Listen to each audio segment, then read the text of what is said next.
Hello, I'm Mark Nichols. I am the author of the book Directional Nutrition, a simple approach to managing your own balanced nutrition for everything you do for the rest of your life. I wanted to go over the worksheets that are attached and come with this program so that maybe it helps navigate them a little bit easier. So I'm going to go up and over and cover that with you now. So for the body stat tracking, you can go in and adjust your name on there if you so wish. Everything in yellow is what we are going to make adjustments to.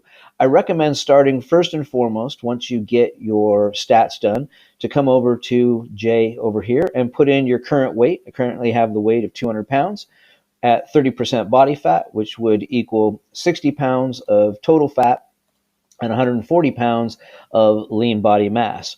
From here is where you would go in and set up your goal. Now, I recommend not doing or aiming to drop more than 10 pounds of fat if fat loss is the goal in a 12-week time period, and not gaining more than 5 to 7 pounds of muscle mass, depending on your situation, or somewhere in between there. So in order to assess that goal, we'll go in and let's just say 26%. No, sorry. 0.26, and that gives you 26%, and we're at like 9.3 pounds of fat loss, and lean body mass would go up 4.3 pounds. One of the things that you'll notice is that all these numbers over here, as far as amount of protein in a day and amount of protein per meal, are adjusted by the J box right here. And so what that means is that if we went into 195, right there, and went down to, let's say, 0.29%, you're going to notice everything over to the right change here. Once that's set, there you go. And it makes that adjustment. So off that first one of a 5 pound loss, and we've hit the weight goal there, but also the percentage has gone down and you've lost 5 pounds. In theory, one of the things we first want to look at is your meal times. So this is here in setup. And let's say you wake up at 5:30 in the morning and you go to bed at 10:30 at night, and you're looking at being on an every 3-hour window for food. You'd eat at 6, 9, 12, 3, 6, and 9. Now, this gives you more than enough time to digest because you only need 45 minutes to an hour before you go to sleep. This changes nothing. This section here is just to help you kind of figure out your math if you're going every 2 to 4 hours. Coming back up here, we've got it set, so I just adjusted it to 6 meals. You notice when that changes to 6, it adjusts those. If we take it back to 5, it adjusts them back to 30 grams of protein, 0.46, 58.50 grams of complex carbohydrates, and 7.8 grams of fat. And these are the numbers that you'll transfer over to the other side. Before we do that, though, I'm going to kind of go over and say, okay, so when you do this here and you get these numbers, we're logging them as we go to the left. 29. And then that will keep that there. 2 weeks later, you do it again, and let's just say 193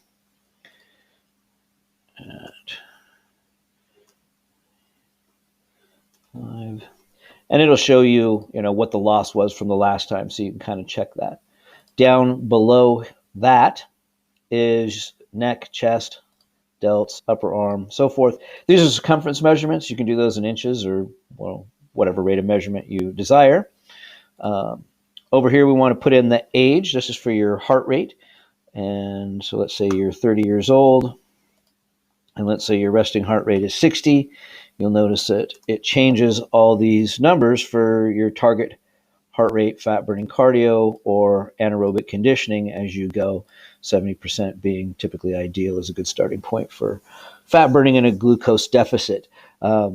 The other thing that you will enter onto your menu plan is right here, and that is how many ounces of water you need to drink on a daily basis. And the calculation is explained in the book, but this will do it for you as well.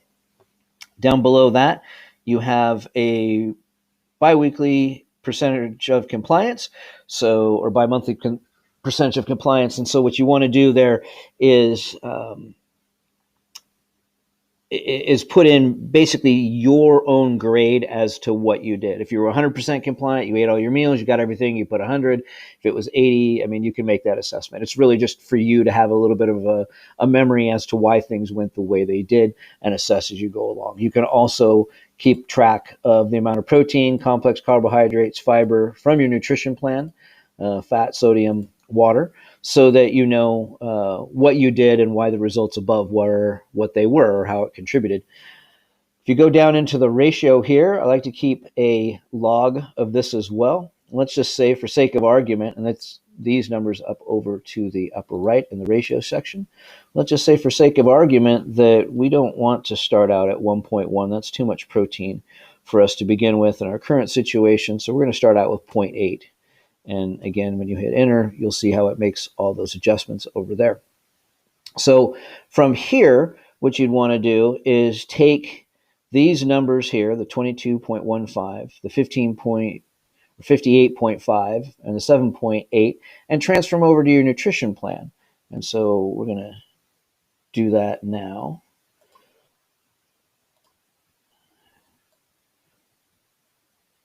And that's where you come right over onto the top of the nutrition plan, and the first one is protein. And so we're going to make that 22. Carbohydrates, we're going to make that 58. And fats, 7.8. And when you do this, you'll notice that the fats and everything down below change. The carbohydrates have all switched to 58. The proteins have all switched to 22. And our water, 130, we're supposed to be 128 over here, so 130 is fine.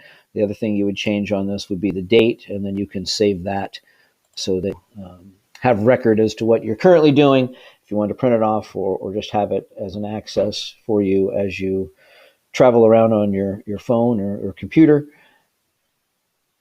But it kind of sets up your base from everything down here. This changes all of your proteins to the 22, complex carbohydrates to the 58.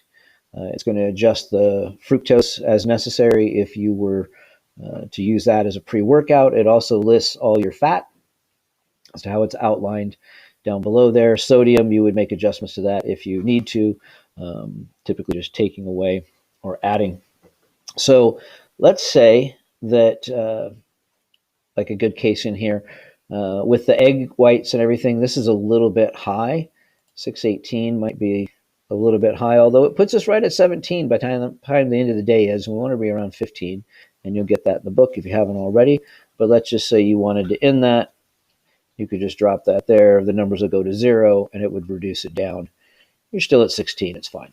So there is there's that as well. If you want to go back to it, add in the 1. Those numbers will come back up. Take it to 618. You're at 17. So that's a good way you can alter that as well. If, for say, you want to actually put in what you're eating and not just go off of the example of what it would look like, you can do something like this. So let's say we go to shrimp, and we want shrimp instead of cod on that post-workout meal. So we're going to copy that here, and we'll come up and paste it. Now, we got a reference code here that everything's all messed up. And what we want to do is we want to change this so that on the E equals, in this particular case, 33, E33 equals E2. And you'll see how that highlights the box right there. When you hit it, it shifts it to 22, and then it adjusts the rest of the numbers accordingly as to what it would be at 22 grams of protein or at 3.4 ounces. Same thing with complex carbohydrates. The difference would be you go to F2, and the same thing with fats. If you were to change it, it would you would change the fat column here to, and you'll see how it highlights up to J2. And the carbohydrates, when I click that there, F2. So that's just kind of your default. It makes it a little bit easier to mix and match and change it. And if you're really good at Excel and you want to make multiple meals in there, so it is exactly, 8, 10 meals or 4, depending on what you want to do, you're more than welcome to do that and save that as well. If you have challenges with any of that, you can contact me on the email that is attached with your book, and I will set up a time and go over more in detail with that as you go. Hopefully, this simplifies some of that out a little bit, maybe answers some questions, or just gives you a jump start so you can jump into it a little bit faster and getting you on your way. So if you have any questions, again, contact me. I hope you enjoy it. I look forward to hearing all your fantastic results and helping you see all of your fitness goals managed and maintained with proper nutrition, regardless of what they may be. Thank you very much.